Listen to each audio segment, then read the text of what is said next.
Марийке! Какво има Марийке в града? Турци, бачо Бойчо. Какво беше това пушкане вчера? Какво става там? Не зная, бачо Бойчо. Марийке, на тая книжка да я занесеш на доктор Соколова, ако го няма, занеси я на немеца, скрия хубаво. Като те попитат де се крия, ти да кажеш, само тям. Чуеш ли?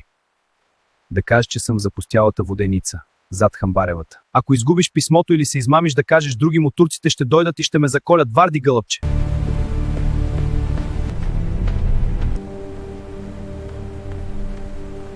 Бойчо, жив ли си, брате? Какво правиш тук, кога дойде? Що се тъй забави? Марийка късно ли те намери? Коя Марийка? Не намира ли те тя? Аз я пратих до тебе с писмо тая заран. Не ме е намерил никой, аз бягам познай под дрехите ми. Крих се досега в Хамбаревата воденица. Чаках досега да ми донесат тескерето и пари. Сега в града е паника, брата, издайства и подлости. Бяла Черкова не е оная.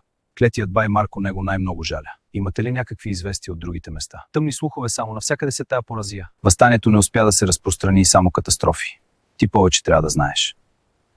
Някой иде! Радке. Бойчо, Как си тук, Радке?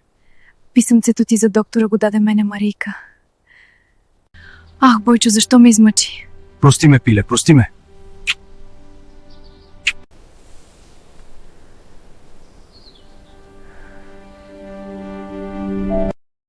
Бягай, Бойчо. Аз забравих да ви кажа, видели са те тук и турците идат. Да вървим към планината. Предай се, консул с комита!